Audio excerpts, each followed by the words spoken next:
Ranganath sir, ತಮ್ಮಿಂದಲೇ ಚರ್ಚೆಯನ್ನು ಪ್ರಾರಂಭ ಮಾಡಬೇಕು. ತಾವೇನೋ ಕಾನೂನಾತ್ಮಕ ಹೋರಾಟವನ್ನ ತಮ್ಮ ಪಕ್ಷದ ಕಡೆಯಿಂದ ಪ್ರಾರಂಭ ಮಾಡ್ಲಿಕ್ಕೆ ಮುಂದಾಗಿದ್ದೀರಿ. ಜಿಬಿ ಎಲೆಕ್ಷನ್ಗೆ ಮತ್ತೆ 3 ತಿಂಗಳು ಸಮಯ ಬೇಕು ಅಂತ ಹೇಳಿ ಸರ್ಕಾರ ಕೇಳಿರೋದಕ್ಕೆ. ಬಟ್ NR ರಮೇಶ್ ಅವರು ಬಹಳ ಕ್ಲಿಯರ್ ಕಟ್ ಆಗಿ ನಮ್ಮ ಮಾಧ್ಯಮದ ಜೊತೆಯಲ್ಲಿ ಮಾತನಾಡುವಾಗ ಹೇಳ್ತಾರೆ, ಟಿಪ್ಪರ್ ಲಾಗ ಹಾಕಿದ್ರೂ ಕೂಡ GBA ಸೇರಿದಂತೆ ಸ್ಥಳೀಯ ಸಂಸ್ಥೆಗಳ ಚುನಾವಣೆ ನಡೆಸಲಿಕ್ಕೆ ಸಾಧ್ಯನೇ ಇಲ್ಲ. ನೀವು ಕಾನೂನು ಹೋರಾಟನಾರು ಮಾಡಿ, ಸಂಘರ್ಷನಾರು ಮಾಡಿ, ಇಚ್ಛಾಶಕ್ತಿಯ ಕೊರತೆನೂ ಒಂದು ಟೆಕ್ನಿಕಲ್ ರೀಸನ್ ಕೂಡ ಹೌದು.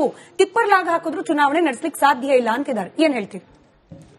ಅಲ್ಲ, ಅವ್ರು ಯಾವ ಇದರಲ್ಲಿ ಹೇಳಿದಾರೋ ಗೊತ್ತಿಲ್ಲ.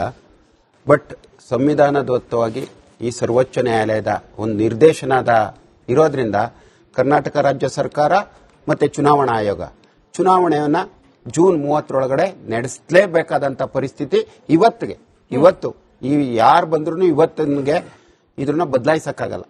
ಏನಾದ್ರೂ ಎಲೆಕ್ಷನ್ ಏನಾದ್ರೂ ಬದಲಾಯಿಸಿದ್ರೆ ಇವರೆಲ್ಲ ಈಗ ನೋಡಿ ಈ ಲೆಟರ್ ಬರೆದಿದ್ದಾರೆ, ಅದ್ರನ್ನ ಆಧಾರ ಇಟ್ಕೊಂಡು ಇವರು ಫೌಂಡೇಶನ್ ಹಾಕಿದ್ದಾರೆ. ಈಗ ಸರ್ಕಾರ ಏನು DPR ಇಂದ ಒಂದು ಲೆಟರ್ ಬರೆದಿದ್ದಾರೆ, 2 ತಿಂಗಳು ಸೆಪ್ಟೆಂಬರ್ 10 ಗಂಟೆ ನಮಗೆ ಟೈಮ್ ಕೊಡಿ, ಸಮಯ ಕೊಡಿ, ಎಲೆಕ್ಷನ್ಗೆ SAR ಈ ಕಾರಣಗಳು ಹೇಳಿದ್ದಾರೆ. ಈ ಕಾರಣಗಳು ಇದನ್ನೆಲ್ಲಾನು ಸರ್ವೋಚ್ಚ ನ್ಯಾಯಾಲಯ 10 ಬಾರಿ ನೋಡಾಗಿದೆ. ಫೈನಲ್ ಒಂದು ಆದೇಶ ಕೊಟ್ಟಿದ್ದಾರೆ, ಸೋ ಡೇಟ್ ಅಲ್ಲಿ ಜೂನ್ 30 ಎಲೆಕ್ಷನ್ ಮಾಡಿ, ಎಲೆಕ್ಟೆಡ್ ರೆಪ್ರೆಸೆಂಟೇಟಿವ್ ಇರಬೇಕು ಅಂತ ಹೇಳಿ ಸರ್ವೋಚ್ಚ ನ್ಯಾಯಾಲಯ ಹೇಳಿರೋದ್ರಿಂದ ಎಲೆಕ್ಷನ್ ಕಮಿಷನ್ಗೆ ಬೈಂಡಿಂಗು ಅವ್ರು ಇದ್ ನೋಡ್ತೀವಿ ಅದ್ ನೋಡ್ತೀವಿ ಕಾರಣ ಹೇಳಕ್ ಆಗೋದೇ ಇಲ್ಲ. ಕಂಟೆಂಪ್ಟ್ ಆಗುತ್ತೆ. ಕಂಟೆಂಪ್ಟ್ ಆಫ್ ಕೋರ್ಟ್ ಅಲ್ಲಿ ಅವರು ಮುಂದಿನ ಪರಿಣಾಮ ಎದುರಿಸಬೇಕಾಗುತ್ತೆ. ಇವತ್ತು ವ್ಯಾಲಿಡ್ ಇಲ್ವಾ ಸರ್? ಗಣತಿ ನಡೀತಾ ಇದೆ, ಅದಕ್ಕೆ ಸ್ಟಾಫ್ಗಳು ನಿಯೋಜನೆ ಆಗಿದ್ದಾರೆ, ಹಿಂಗಾಗಿ ನಮ್ಗೆ ಅಕಾಮಡೇಟ್ ಮಾಡ್ಲಿಕ್ಕೆ ಕಷ್ಟ ಆಗುತ್ತೆ ಚುನಾವಣೆಯನ್ನ. ಕಾರಣ ವ್ಯಾಲಿಡ್ ಇಲ್ವಾ ಸರ್ಕಾರದ ಕಡೆ? ಅಲ್ಲ, ದಿನನಿತ್ಯ ಕಾರಣ ಇರುತ್ತೆ. ಇವತ್ತು ಲಾಸ್ಟ್ ಟೈಮು 2 ತಿಂಗಳು ಎಕ್ಸ್ಟ್ರಾ ಕೇಳಿದ್ದು, ಎಕ್ಸಾಮ್ ಇದೆ, SLC ಎಕ್ಸಾಮ್ ಇದೆ ಅಂತ ಹೇಳಿದ್ರು. ಎಕ್ಸಾಮ್ ಆಯ್ತು. ಇವತ್ತು ಕಾರಣ SIR ಹೇಳ್ತಾರೆ. ನಾಳೆ ಮಳೆ ಬಂತು ಅಂತಾರೆ. ನಾಡ್ದು ಕಾರಣ ಇನ್ನೊಂದು ಬಿಸಿಲು, ಮಳೆ, ಗಾಳಿ ಎಲ್ಲದಕ್ಕೂ ಕಾರಣ ಇದೆ. ಬಟ್ ಸಂವಿಧಾನಿಕವಾಗಿ ಸಂವಿಧಾನದತ್ತವಾಗಿ ಸ್ಥಳೀಯ ಏನು ಲೋಕಲ್ ಸೆಲ್ಫ್ ಗವರ್ಮೆಂಟ್ ಯಾವುದೇ ಕಾರಣಕ್ಕೂ ಖಾಲಿ ಇರಬಾರ್ದು ಅಂತ ಹೇಳೋದು ಸಂವಿಧಾನ ಹೇಳುತ್ತೆ. ನಮ್ಮೆಲ್ಲ ಸುಪ್ರೀಂ ಕೋರ್ಟ್ ಅನೇಕ ತೀರ್ಪುಗಳು, ಎಲ್ಲ ಎಲೆಕ್ಷನ್ ಕಮಿಷನ್ ಇರ್ಬೋದು, ರಾಜ್ಯ ಸರ್ಕಾರಗಳಿರ್ಬೋದು, ಇಡೀ ದೇಶದ ಎಲ್ಲಾ ಸರ್ಕಾರಗಳಿಗೂ ನಿರ್ದೇಶನ ಇದೆ. ಅದನ್ನ ಮಾಡಲೇಬೇಕಾಗುತ್ತೆ. ಸರಿ ಕಶ್ಯಪ್ ಸರ್, ಟೆಕ್ನಿಕಲ್ ರೀಸನ್ ಗಳಿಗೆ ಹೋಗೋಣ. ವಿಳಂಬ ಯಾಕೆ ಆಗ್ತಿದೆ, ಯಾಕೆ ಆಗ್ಬೇಕಾಗಿತ್ತು ಇಷ್ಟರೊಳಗೆ ಅಂತ ಹೇಳಿದ್ರೆ, ಈ ಪೊಲಿಟಿಕಲ್ ರೀಸನ್ ಬಗ್ಗೆ ಕೂಡ ಶುರುವಲ್ಲಿ ಚರ್ಚೆ ಮಾಡ್ಬಿಡೋಣ ಅಂತ ಹೇಳಿ.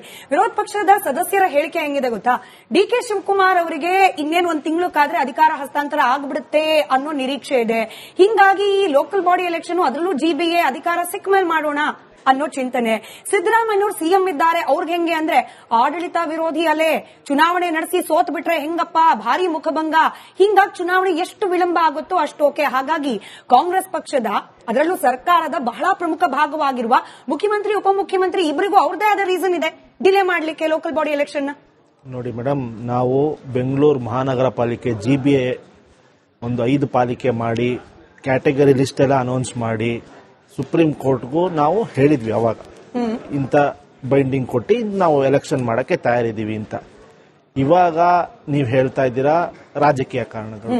ನಮಗೆ ಯಾವ ರಾಜಕೀಯ ಕಾರಣಗಳು ಇಲ್ಲ. ನಮಗೆ ಕಾರಣ ಇರೋದು ಇವಾಗ ಕೇಂದ್ರ ಸರ್ಕಾರದ ಒಂದು ನಮಗೆ ಒಂದು ಡೈರೆಕ್ಷನ್ ಇದೆ. SIR ಮತ್ತೆ ಸೆನ್ಸಸ್ ಡೆಡ್ಲೈನ್ ಕೊಟ್ಟಿದ್ದಾರೆ ಕೇಂದ್ರ ಸರ್ಕಾರದ ಅಡಿಯಿಂದ. ಇಷ್ಟರ ಡೆಡ್ಲೈನ್ ಕೊಟ್ಬಿಟ್ಟು ಇಷ್ಟೊತ್ತಿಗೆ ಮುಗಿಸ್ಕೊಡಿ ಅಂತ ಹೇಳಿದ್ದಾರೆ. ಹಾಗಾಗಿ ಇದೇ ಒಂದು ತಂಡ ಆ ಕೆಲಸನೂ ಮಾಡಬೇಕಾಗಿರೋದ್ರಿಂದ ನಮ್ಮ ಸರ್ಕಾರ ಟೈಮ್ ಕೇಳಿದೆ. ಅಧಿಕಾರ ವಿಕೇಂದ್ರೀಕರಣದ ಅಡಿಪಾಯ ಹಾಕಿರೋದು ನಮ್ಮ ಕಾಂಗ್ರೆಸ್ ಪಕ್ಷ, ಅದೇ ರಾಜೀವ್ ಗಾಂಧಿ ನೇತೃತ್ವದಲ್ಲಿ ಸ್ಟಾರ್ಟ್ ಆಯಿತು. ಹಾಗಾಗಿ ಎಲ್ಲ ಕಟ್ಟಕಡೆಯ ಕಾರ್ಯಕರ್ತನಿಗೂ ಅಧಿಕಾರ ಕೊಡಬೇಕು, ಅಧಿಕಾರ ವಿಕೇಂದ್ರೀಕರಣ ಆಗಬೇಕು. ಗ್ರಾಮ ಪಂಚಾಯತಿ ಮಟ್ಟದಲ್ಲಿ, ತಾಲೂಕ್ ಪಂಚಾಯತಿ ಮಟ್ಟದಲ್ಲಿ, ಜಿಲ್ಲಾ ಪಂಚಾಯತಿ ಮಟ್ಟದಲ್ಲಿ, ನಗರಸಭೆ, ಪುರಸಭೆ, ಪಟ್ಟಣ ಪಂಚಾಯತಿ ಹಾಗೂ ಮಹಾನಗರ ಪಾಲಿಕೆಗಳಲ್ಲಿ ಆಡಳಿತ ನಡೆಸಬೇಕು. ರಾಜಕಾರಣಿ ಅನ್ನೋ ಒಂದು ಅಡಿಪಾಯ ಹಾಕಿರೋದು ಕಾಂಗ್ರೆಸ್ ಪಕ್ಷ. ಹಾಗಾಗಿ ಅದರಲ್ಲಿ 2 ಮಾತಿಲ್ಲ. ನಾವು 1 ತಿಂಗಳು ಇಲ್ಲ 1.5 ತಿಂಗಳು ಡಿಲೇ ಆಗ್ಬೋದು, ಬಟ್ ನಾವು ಎಲೆಕ್ಷನ್ ಮಾಡೇ ಮಾಡ್ತೀವಿ. ತಳಹಂತದಲ್ಲಿ ಅಧಿಕಾರ ವಿಕೇಂದ್ರೀಕರಣ ಆಗೇ ಆಗುತ್ತೆ. ಸ್ಥಳೀಯ ಮಟ್ಟದಲ್ಲಿ ಒಂದು ಪಟ್ಟಣ ಪಂಚಾಯಿತಿ, ಪುರಸಭೆಗಳಲ್ಲಿ ನಾವು ನಮ್ಮದೇ ಆದ ಪಕ್ಷದ ಅಭ್ಯರ್ಥಿಗಳನ್ನು ಗೆಲ್ಲಿಸಿಕೊಂಡು ಅಲ್ಲೂ ಅಧಿಕಾರ ನಡೆಸ್ತೀವಿ. ಆಯ್ತು ಸರ್, ನಿಮ್ಮದೇ ಪಕ್ಷದ ನಾಯಕರು, ನಿಮ್ಮದೇ ಸರ್ಕಾರದ ಸಚಿವ ಸಂಪುಟದ ಸದಸ್ಯರಾಗಿರುವವರು ಪ್ರಿಯಾಂಕ್ ಖರ್ಗೆ ಅವರು 7 ತಿಂಗಳ ಹಿಂದೆ, ಸರ್ ಬರೋಬ್ಬರಿ 7 ಮಂತ್ಸ್ ಬ್ಯಾಕ್, ಅವ್ರೇನ್ ಹೇಳಿದ್ರು, ಗ್ರಾಮ ಪಂಚಾಯತಿಯಿಂದ ಶುರು ಮಾಡೋಣ ಸರ್. ಗ್ರಾಮ ಪಂಚಾಯತಿ ಚುನಾವಣೆಗೆ ನಾವು ಡೈರೆಕ್ಷನ್ಸ್ ಕೊಟ್ಬಿಟ್ಟಿದೀವಿ, ಡಿಸಿಗಳಿಗೆ ಹೇಳ್ಬಿಟ್ಟಿದೀವಿ, ಅತಿ ಶೀಘ್ರದಲ್ಲಿ ಚುನಾವಣೆ ಮಾಡೇ ಬಿಡ್ತೀವಿ ಸರ್. 7 months. ಈ ಅತಿ ಶೀಘ್ರ ಅನ್ನೋದ್ರ ಟೆನ್ಯೂರ್ ಏನು ಸರ್? ನೋಡಿ, ಅತಿ ಶೀಘ್ರ ಅನ್ನೋದ್ರ ಅರ್ಥ ಆದ್ರೂ ಏನು ಅಂತ. ಜನವರಿಯಲ್ಲಿ ಡೆಡ್ ಲೈನ್ ಮುಗ್ದಿರೋದು ಮೇಡಮ್. ಆಸ್ ಪರ್ ದ ಇದು ಡಿಸಿಗಳಿಗೆ ಡೈರೆಕ್ಷನ್ ಕೊಟ್ಟಿದ್ರು. ಅವರು ಡಿಲಿಮಿಟೇಷನ್ ಹಾಗೂ ಒಂದು ರಿಸರ್ವೇಶನ್ ಕ್ಯಾಟಗರಿ ರೆಡಿ ಮಾಡಿ ಅಂತ ಚುನಾವಣೆ ಆಯೋಗ ಡಿಸಿಗಳಿಗೆ ಡೈರೆಕ್ಷನ್ ಕೊಟ್ಟಿದೆ. ಹಾಗಾಗಿ ಅದ್ರ ನಿಟ್ಟಿನಲ್ಲಿ ಕೆಲಸ ಮಾಡ್ತಿದ್ದಾರೆ. ಅದನ್ನ ಒಂದು ರಿಪೋರ್ಟ್ ಸಬ್ಮಿಟ್ ಆದ್ಮೇಲೆ ಆ ಪಂಚಾಯಿತಿ ಎಲೆಕ್ಷನ್ ಕೂಡ ನಮ್ಮ ಸರ್ಕಾರ ಮಾಡಕ್ಕೆ ನಾವು ಹಿಂಜರಿಯಲ್ಲ. ಯಾಕಂದ್ರೆ ಸ್ಥಳೀಯ ಮಟ್ಟದಲ್ಲಿ ಅಧಿಕಾರ ಇರಬೇಕು, ಸ್ಥಳೀಯವಾಗಿ ಅಧಿಕಾರ ನಡೆಸಬೇಕು, ಜನರಿಗೆ ಹತ್ತಿರದಲ್ಲೇ ಅವರ ಜನಪ್ರತಿನಿಧಿ ಇರಬೇಕು. ಅವ್ರಿಗೆ ಎಷ್ಟೋ ಒಂದು ಸಮಸ್ಯೆಗಳನ್ನ MLAಗಳಿಗೂ MP ಗಳಿಗೆ ಹೇಳ್ಕೊಳಕ್ಕಾಗಲ್ಲ. ಅವ್ರ ಸಮಸ್ಯೆ ಒಂದು ತಳಹಂತದಲ್ಲೇ ಹೇಳ್ಕೊಂಡು ಅವ್ರ ಸಮಸ್ಯೆಗಳು ಕೆಲವೊಂದು ಸಣ್ಣ ಪ್ರಾಬ್ಲಮ್ ಇರುತ್ತೆ. ಏನು ಅಂದ್ರೆ ಒಂದು ನೀರ್ದು, ಚರಂಡಿದು, ಲೈಟ್ದು ತಳಹಂತದಲ್ಲೇ ಅವ್ರ ಸಮಸ್ಯೆ ಬಗೆಹರಿಸಬಹುದು. ಹಾಗಾಗಿ ನಮ್ಮ ಪಕ್ಷ, ನಮ್ಮ ಸರ್ಕಾರ ಎಲೆಕ್ಷನ್ ಮಾಡೋದ್ರಲ್ಲಿ ನಾವು ಹಿಂಜರಿಯಲ್ಲ, ಮಾಡೇ ಮಾಡ್ತೀವಿ. ಏನಂದ್ರೆ ನಮ್ಗೆ SIR ಮತ್ತೆ ಸೆನ್ಸಸ್ ನಡೀತಾ ಇರೋದ್ರಿಂದ ಕಾಲಾವಕಾಶ ಕೇಳಿದ್ವಿ. ಅದು ಬಿಟ್ಬಿಟ್ಟು ನಾವು ಎಲೆಕ್ಷನ್ ಮಾಡೋದ್ರಲ್ಲಿ ಹಿಂಜರಿಯಲ್ಲ. ಕರೆಕ್ಟ್ ಅಶೋಕ್ ಅವ್ರೆ. ಪಾಪ ನೋಡಿ, ಚುನಾವಣೆ ಮಾಡಬೇಕು ಅನ್ನೋ ಆಶಯ ಇದೆ ಸರ್ಕಾರಕ್ಕೆ. ನೀವು ಗ್ರಾಮ ಪಂಚಾಯತಿ ಲೆವೆಲ್ಗೆ ಹೋದ್ರೆ ಡಿಸಿಗಳು ಅವ್ರ ಕೆಲಸ ಅವ್ರು ಮಾಡ್ತಿದ್ದಾರೆ, ಇನ್ನು ಮರು ವಿಂಗಡಣೆ, ಮೀಸಲಾತಿ ಇತ್ಯಾದಿ ಅದ್ರಲ್ಲಿ ಬಿಸಿ ಇದ್ದಾರೆ. ಹಿಂಗಾಗಿ ಡಿಲೇಗೂ ನಮ್ ಸರ್ಕಾರಕ್ಕೂ ಸಂಬಂಧ ಇಲ್ಲ. GBA ಕೇಂದ್ರ ಸರ್ಕಾರನೇ ಹೇಳಿದ್ಯಪ್ಪ SIR ಮಾಡಿ ಮುಗಿಸಿ ಅಂತ ಹೇಳಿ, ಹಂಗಾಗಿ ನಾವು ಮಾಡ್ತಾ ಇದ್ದೀವಿ. ಇದ್ರಲ್ಲೂ ನಮ್ ತಪ್ಪಿಲ್ಲ ಅಂದ್ರೆ ಕಾರಣನೇ ಹೇಳ್ತಿದ್ದಾರೆ ಕಾಂಗ್ರೆಸ್ನವರು. ಫಸ್ಟ್ ಮೊದಲಿಗೆ ನಂದನ್ ಕಶ್ಯಪ್ ಅವರು ಮತ್ತು ಅವರ ಪಾರ್ಟಿ ಸಮಗ್ರವಾಗಿ ಎಷ್ಟು ಸುಳ್ಳು ಹೇಳುತ್ತೆ ಅನ್ನೋದಕ್ಕೆ ಈಗ ನಂದನ್ ಕಶ್ಯಪ್ ಅವರು ಹೇಳಿದ್ರಲ್ಲ, ಪಂಚಾಯತ್ ರಾಜ್ ಆಕ್ಟ್ ನ ತಂದಿದ್ದು ರಾಜೀವ್ ಗಾಂಧಿ ಅಂತ ಹೇಳಿ, ಅದು ಅಪ್ಪಟ ಸುಳ್ಳು. ಯಾಕೆ ಅಂತ ಹೇಳಿದ್ರೆ, ಮೊದಲ ಬಾರಿಗೆ ಚರ್ಚೆ ಆಗಿದ್ದು ಜನತಾ ಪಾರ್ಟಿ ಸರ್ಕಾರದಲ್ಲಿ 44ನೇ, 45ನೇ ಮತ್ತು 46ನೇ ಅಮೆಂಡ್ಮೆಂಟ್ ನಲ್ಲಿ ಚರ್ಚೆ ಆಗ್ತದೆ. ಆಯ್ತು, ಅದಾದ್ಮೇಲೆ ಇವ್ರು ಬಿಲ್ಲೇ ಪಾಸ್ ಮಾಡಲಿಲ್ಲ. ಬಿಲ್ ಪಾಸ್ ಮಾಡಿದ್ದು PV ನರಸಿಂಹರಾವ್ ಅವರು.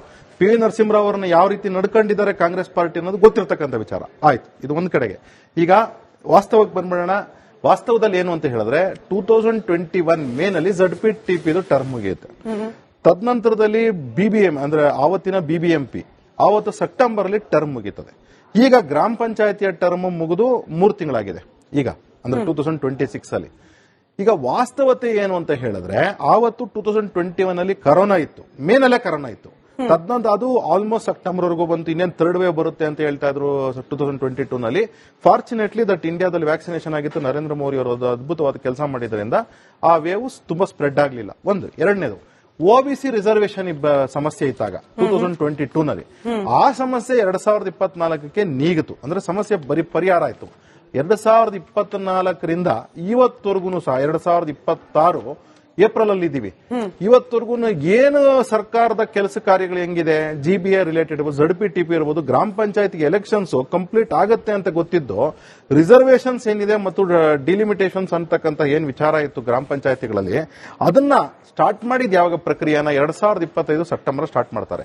2025 ಸೆಪ್ಟೆಂಬರ್ ಸ್ಟಾರ್ಟ್ ಮಾಡಿದ್ರು ಸಹ ಇವತ್ತಿಗೂ ಸಹ ಕಂಪ್ಲೀಟ್ ಆಗಿಲ್ಲ ಅಂತಕ್ಕಂಥದ್ದು ಸರ್ಕಾರದವರು.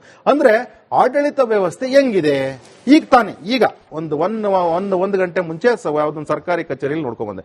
ಅರೆ ಜಡ್ ಹಿಡಿದೋಗ್ಬಿಟ್ಟಿದ್ದಾರೆ ಅಧಿಕಾರಿಗಳು, 4 ದಿವಸದಿಂದ ಅವ್ರ ಮುಂದೆ ಫೈಲ್ ಇದೆ, ಫೈಲ್ಗೆ ಬರೀ ಸೈನ್ ಹಾಕ್ಬೇಕಷ್ಟೇ, ಇನ್ನೇನಿಲ್ಲ. ಇಂತಹ ಒಂದು ವ್ಯವಸ್ಥೆ ಸರ್ಕಾರದಲ್ಲಿ ಇದೆ ಅಂತ ಹೇಳಿದ್ರೆ, ಅದು ಹೆಂಗ್ ಮಾತಾಡ್ತಾರೆ ಅಂತ ಹೇಳಿದ್ರೆ, ಒಂದು ಡಿಮ್ಯಾಂಡ್ ನೋಟ್ ಕೊಡಕ್ಕೆ 4 ದಿವಸ ಮಾಡ್ತಿದ್ದೀರಾ ಅಂದ್ರೆ ಇನ್ನೇನ್ ನಡೀತಿದೆ ಸರ್ಕಾರ ಅಂತ ಹೇಳಿ. ಅಂದ್ರೆ ಅರ್ಥ